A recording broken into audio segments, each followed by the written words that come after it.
بسم اللہ الرحمن الرحیم۔ سامعین و ناظرین، میں ہوں آپ کا میزبان ڈاکٹر اظہار احمد گلزار۔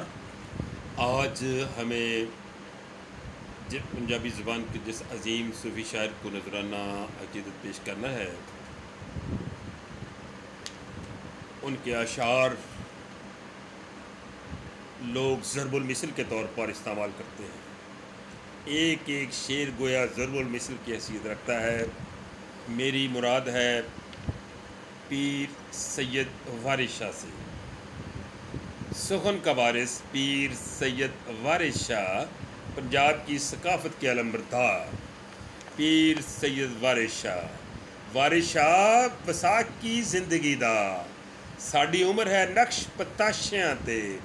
پیر سید وارث شاہ پنجاب کے نامور سپوت اور مشہور زمانہ تصنیف ہیر کے خالق پنجابی زبان کے عظیم صوفی شاعر ہیں۔ قلعہ شیخو پورہ سے چند میل کی مسافت پر جنڈیالہ شیر خان، جو کہ ان کی جنم بھومی ہے، میں اب نیند سو رہے ہیں، جبکہ ان کے تخلیق کردہ کلام کی روشنی چہار دانگ عالم میں پھیلی ہوئی ہے۔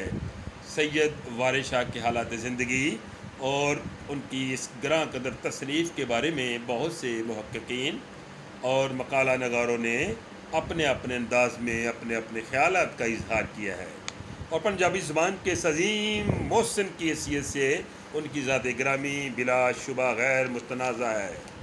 سید وارث شاہ دار حقیقت ایک درویش، فقیر، عارف، صوفی اور ولی اللہ ہیں، جنہوں نے ہیر رانجھا کے اس رومانوی قصے کو سامنے رکھتے ہوئے عرفان الہی کی منازل طے کرنے کی کوشش کی ہے، اور حوالہ کے طور پر ان کے کلام سے بہت سے ایسے اشعار پیش کرتے ہیں جو حقیقتاً ان کے ولی اللہ ہونے کی دلالت کرتے ہیں، جبکہ دوسرا فریق ہیر رانجھا کی داستان کو ایک عام سا رومانوی قصہ قرار دیتا ہے۔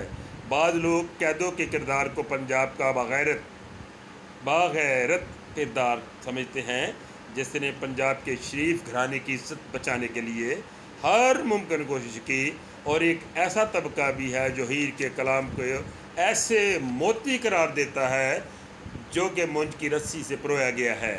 خیر، اس بحث میں پڑھنا مقصود نہ ہے، لیکن ایک بات کا اعتراف کھلے دل سے کرنا پڑتا ہے کہ اس قادر الکلام شاعر کی عظمت میں آج تک کوئی فرق نہ پڑا، بلکہ پنجابی ادب اور پنجابی زبان کی شناخت کی حیثیت سے سید وارث شاہ کا مقام بلند سے بلند تر ہوتا چلا گیا۔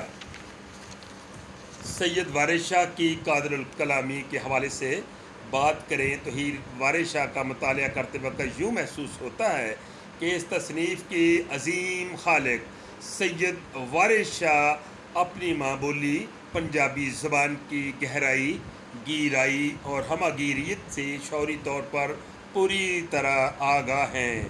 یہی وجہ ہے کہ آج پنجابی زبان دیگر عالمی زبانوں کے مقابلے کا حوصلہ رکھتی ہے۔